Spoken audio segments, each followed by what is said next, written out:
Everybody. We wanted to make some time today, given everything that we've learned over the last day or so, to be able to answer some questions for you all in terms of how this new designation in terms of being in the yellow zone will impact schools. So certainly I'll do the best I can to provide as much information as I can, recognizing that we've known this for about 24 hours or so. So I don't know if we want to just start with questions to begin with, and then I can sort of add in, and just like we have in the past where I'm guessing one will lead to the next. Hi, Kathy. Jen Lukey here from News 10. I think obviously you are probably hearing from parents, just like we all are, who have real concerns about how this is going to be administered, when it's going to start. So I guess if you could just maybe start with where you're at in the process right now as far as figuring this all out. Sure. So we recognize wholeheartedly the concern that parents may have around this. This is going to be something from a process perspective that isn't going to start this week. I think at the earliest it can start next week, recognizing that we need to actually get test materials from the state that still aren't here in the area yet. So, so from a timing perspective, everybody can breathe and know that that's not going to start until next week. In terms of process at the school level, and I can say this to be true really across the board in Monroe County, is this will all be based on consent. So we're not going to be pulling kids in and testing them without parental consent. So that's going to be a piece of the process across the board in terms of families making sure that they understand exactly what it's going to look like in their school, and then being able to sort of give formal consent to say it's okay to do that with my child in school. We're working on the process right now. So, and I'm guessing if you were to talk to, the dozens of schools around the area, there's probably going to be some difference where some schools might choose to do it in more of an alphabetical way. Some schools might be doing it by class. There's going to be different methods. I think for us, the biggest thing as educators, and many of us who are parents, care about kids and making sure that they're comfortable. We don't want them to be surprised or uncomfortable. The test itself, just so that people know, is a nasal test, but it is not the deep nasal test that many of us have seen or experienced at most clinical sites right now. It's shallow, so it does use a Q-tip, and it just goes into the first part of the nostril to be able to get some nasal material, and then that's what's used to be tested. So I think, number one, I want parents and staff to understand that it's not that deep nasal test, because that's the first thing that concerned me. And then secondly, obviously, I shouldn't put them in order, that it wouldn't be done without consent, and that we are hoping to have kids and staff participate, because that is the way that we're going to get off the yellow list, is by increasing our negative numbers and showing, like basically helping our data in terms of getting below that 3%. If a parent says no, do they have to remove their kids from in-person learning? Not to my understanding. So as far as I'm concerned, here in Greece, and I think this is the way all the other districts are handling it, is a parent can say no, and that doesn't automatically. I had a parent ask me today, does that mean that I have to go to remote learning? No, it doesn't mean that you have to go to remote learning. The problem is, and this is where it gets a little bit complicated, the way that the state has written this in terms of our requirement is that we need to be testing new groups, a new 20% each week. So if we get to a point where so many people haven't provided consent, and we don't have new children or kids, students, to test, it could force us into having to go to a remote setting because we can't comply with that requirement around testing 20%. So that's like, it sounds convoluted and hard. So we're not saying no, you have to, but at the same time, if so many parents don't, then it is going to lead us into a full remote sort of learning environment. Kathleen, have you been thinking about external placements, kids who are at, I don't know, BOCES or Hillside or CP Rochester? Do you have any responsibility or insight into that? We're looking into, Justin, that's, we've talked about that in terms of what is our responsibility related to any outside placement. So like if they're a Greece student and they're going to an outside placement beyond Greece borders, do we have to, like, what's our responsibility there? The same thing could be true for like even like charters and privates and things like that. So I bet you there's answers to that by now. I don't know the answer to that, so I can't tell you for sure where we've landed. I know that there's some other wonky issues. I'll use Churchville as an example, where Chile has been designated, and yet there are schools outside of that boundary that are pulling from kids from Chile. So these were some of the questions that we started to roll around last night on a Zoom meeting, and we're hoping to get some answers today. I know that the Department of Health here, Monroe County Department of Health, was working on a Q&A that they're going to be releasing later on today in hopes of answering some of our questions. Kathleen, who will be administering these tests from what you understand? Will it be just school nurses, or will some of this responsibility fall on other staff members to make sure all these tests happen? Yeah, so that probably depends on the school district. I know we've all talked about our school nurses. Now, I say that our school nurses are extremely taxed right now. So many of them are really consumed with the day-to-day triaging of students, working with families because people have more and more questions related to maybe testing that they've done outside of school or situations that they've been in where they want to check in with the nurse, or maybe just checking on symptoms and things like that. So we're not, in Greece, we will be using our nurses as part of the process, but we're going to be using an outside agency. So we've already looked into a contract with a medical agency who's going to come in and help us administer, because I have a school, I'll use an example as Athena, who I'll be testing 200 people during the week. That could take significant amount of time and resources away from that nurse's office. So we're trying to be respectful of the nurses and the time that it takes, but also make sure that it's sort of integrated into the school and that they're people that sort of know how we do things in our school.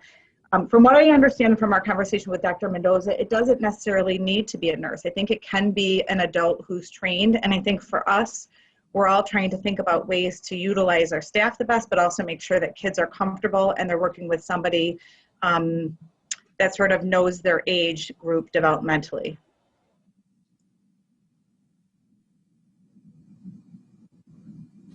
Kathy, 20%, Greece is pretty big.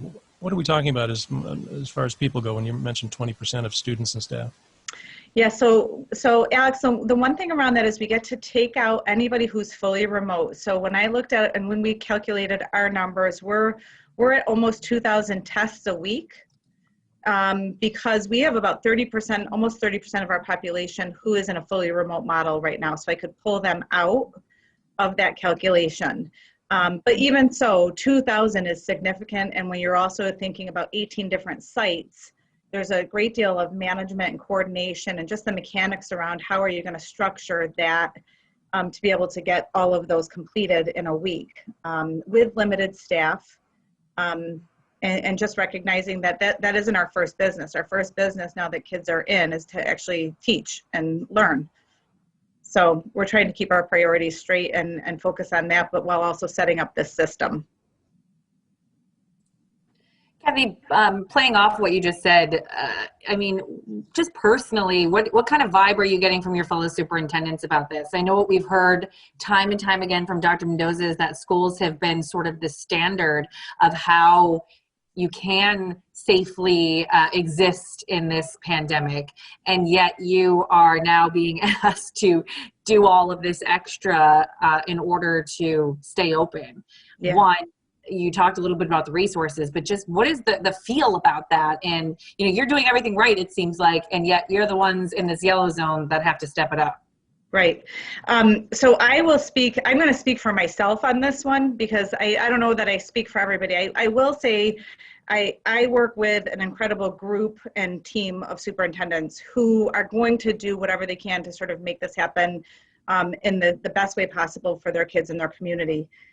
For me, I find it frustrating. So that's exactly the point that I made this morning at a meeting that we had with our principals around the fact that we are the gold star. Schools have been doing everything right. There isn't transmission in school. We're not contact tracing and finding issues with what's going on in school. So we've done this right. This is a community issue. So this is a community spread issue, and the schools and the districts basically are now shouldering basically all the pain from being put in that yellow zone. And at the same time, I think the biggest piece here is we're trying to shape behavior of our community, because there are things that we're doing that are leading to that increased rate of infection. And so the best way to shape behavior is to be able to put some things in place, but yet the only people that are feeling it is the schools. So I guess that is my frustration. We're going to continue to do what we can to support, because it is our community. And from a yellow perspective, you know, schools aren't just in the yellow, it's everybody who feels that. So we want to get us off of that list. But at the same time, I think it's important to consider what is the community's place and what stake, and sort of what can we expect from community agencies in terms of what could be different for them. So I don't have a great answer to that. I guess it is a frustration. And having said that, sitting on a phone call last night or a Zoom last night, we were all on board in terms of working through the logistics and management in a positive way and supporting one another in terms of different ways of thinking about it so that we can get it done.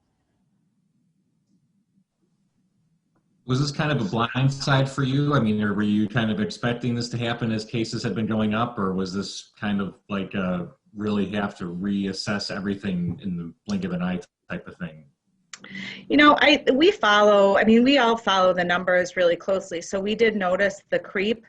Tanner, the hard part about this is that we're also in the midst of transitioning in terms of really thinking about the second semester. So many of us as superintendents are really working on sort of this hybrid instructional model that we created at the beginning of the year and wanting to be responsive to our students and families.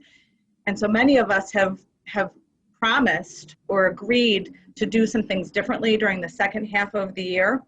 So I use an example of, we have a letter that's going out to our families really talking about second semester and wanting to bring more kids back to school, because we committed to doing that at the beginning of the year. We're still committed to doing that, but it's hard because it doesn't necessarily match where we are at the moment in terms of the county and the numbers and what this yellow zone now means.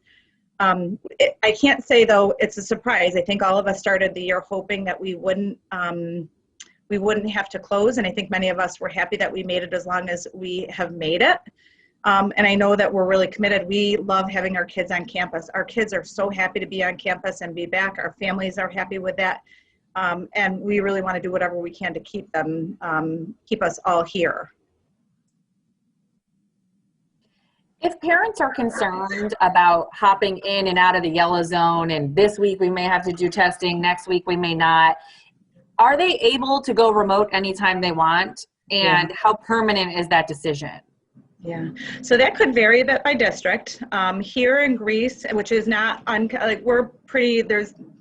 we're similar to many districts, but here in Greece, if you choose to go to remote, you can go at any point. But when you make that choice, you're essentially selecting that until the beginning of the next semester. So for us, it would mean if I go remote, that I'm going to have to stay in that model until the end of January. And that's, I think a lot of us use that semester break because it's the time when we regroup. As much as that doesn't seem like a big deal to flow back and forth, it's a really gigantic deal in terms of the management on our end, in terms of filling classes, looking at schedules. There's a lot to it that isn't always as easy as it seems for people. So I can tell you just anecdotally, I know of like 4 families in particular already that within the since Monday who've contacted me about wanting to go fully remote now because they're not interested in sort of the back and forth. They don't want to deal with it. So they're going fully remote. I think for the rest of the families, the biggest thing I want them to realize around the testing protocols is that we care about kids. You know, most of us are parents, we're educators, we want them to be happy, we don't want kids to be scared, we're not going to do something to them that is awful. And obviously, first and foremost, we will make sure that parents have consented, and we'll make sure that the process is kind and smooth and works well. Kathy, you said testing should start next week. I guess what might parents be expecting in the meantime? I mean, will they get emails with these consent forms, or I guess what should they? Yeah, thank you for bringing that up. So we have a communication that's going to be going out today. So we send a daily communication to our families just to update them around sort of what's new related to COVID. So today they'll get in their communication, a really specific communication that talks about the process. It will include the consent. It will include if I wanted to opt out and go to fully remote, I can do that. And it will also include a place for them to include questions that they still may have. Because what we're trying to also do is be responsive and find out what are parents concerned about, what are their questions. We're asking people in Greece to fill that out by Thursday afternoon so that we can then compile all those questions and get an additional communication out by Friday with answering those questions. And then we're also going to be putting together like an informational video, trying to get at people in a number of different ways so that I'm not an email person, I can see it on the web or I can see a video, all different ways. And I don't think we're unique. I think most of us as superintendents are working with our people to find different ways of getting these messages out. But in all cases, there's going to be some formal communication with consent included. I know the state is providing the test, Kathy, but who's sort of managing the costs of having, like you mentioned, having to hire an outside company to sort of come in and administer the test? Are you getting any additional support for that? No, so that will hit our general fund.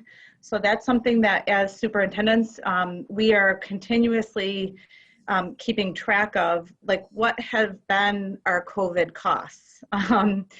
You know, because we're in the millions now in terms of how it's hit our general budget as a school district. So for us, the only way I could manage it in a large system is if I get some of that additional help from a service. So there's going to be that cost. There's additional PPE associated with that. The costs of the kits themselves, those are being paid for by New York State. So we don't get, that won't be a hit for us. But there is, I mean, the other costs continue to accumulate, particularly at a time when we're also down in sales tax. We also know that we're probably going to be getting less aid in the upcoming year. So there's a lot about this that has big implications that are not just short-term, but long-term as well.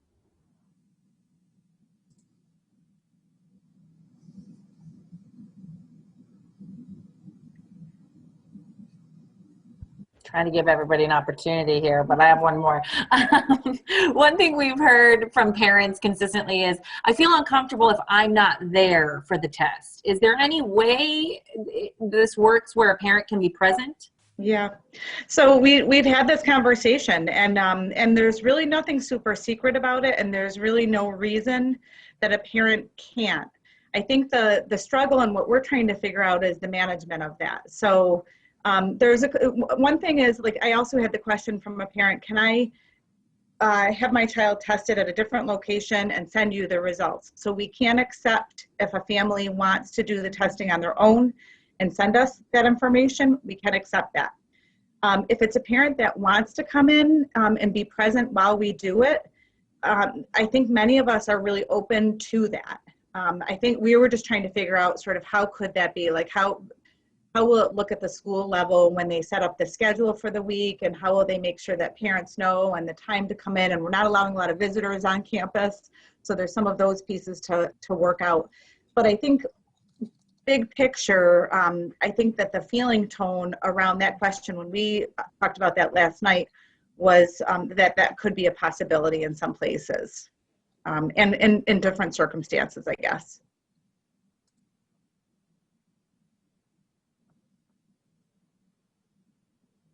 Do you expect any challenges, or are you confident that your district and other districts around the county will be able to handle this? Can you repeat that first part? You cut out a little bit at the beginning. I'm sorry. Are you expecting any challenges here? Or are you confident in Greece's ability and other school districts' abilities to implement this? So I would say mechanically speaking, or like from a process perspective, I'm confident. You know, sitting with my principals this morning and really talking this through, and then I just had a different meeting with one of our secondary principals and our team. I feel like we can put a process in place, and I do feel like we can do it from a mechanical perspective. My worry in all of it is just the idea of getting enough people to consent. So I think at the end of the day, we have to be really honest. Like if I send something home on any given day, let's say 60% of the people read it and look at it. And out of that 60%, if only half of them reply, and out of those, they don't all consent, I'm looking at like not a huge number of consents. And then if you look at the way the state guidance is written, I'm required to test a new group of 20% each week. So I worry about having the numbers to be able to test, to be able to remain open. And that's why, you know, we're really strongly encouraging people to do it. And we're trying to just build trust around, like, what is that process going to look like? And that's really hard to do in a short amount of time because parents don't really know what it's going to look like. Many of them have visions of what they had done maybe at a clinical setting with a deep nasal test. That is not the one that we're using. So we're trying to get as much information as we can out in a short amount of time so that people feel comfortable enough. And then our hope is also that we can build more trust and get more kids to sort of sign on, or more families to sign on with consent as we go, if we wind up in the yellow zone for longer than a couple of weeks. Hopefully, you know, our goal, I guess, is that even if we had a smaller number, that we're going to get off the yellow zone shortly. So we're not going to be doing this for weeks and weeks. And that's where we need community support. And I'm sorry if I missed this. When's the first round of tests supposed to be done by?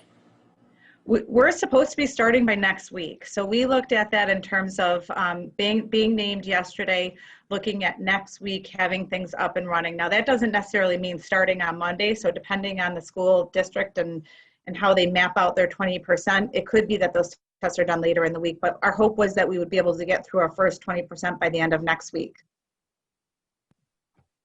Can I ask a sort of off-topic but education-related question?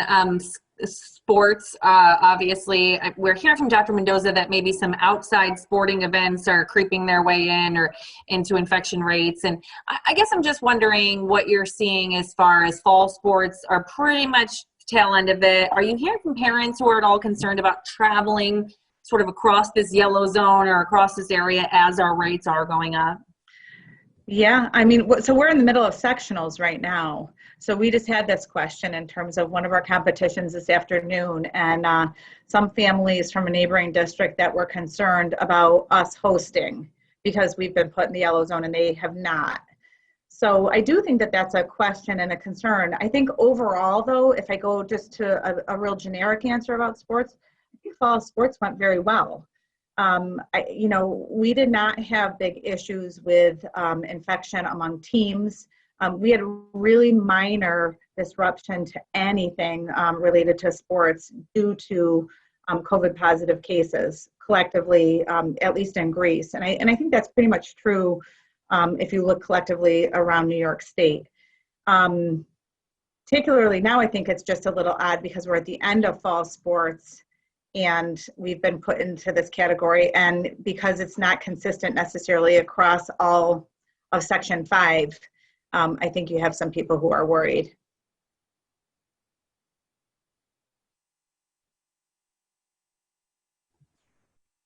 I think I've asked my fair share of questions. I'm good. See if everyone else Thanks, Jen. Thanks. Feel free to holler if you have any more. I mean, that's about all I can. I mean, we've hit on most everything, and that's pretty pertinent related to the details. I think it'll be interesting next week when we get started to see how people really feel about it and what kids say, because I think it could turn into sort of a non-issue where kids are like, no big deal. And it just becomes part of like a little bit of a routine or, you know, maybe not, I don't know. Okay, thank you. Everybody.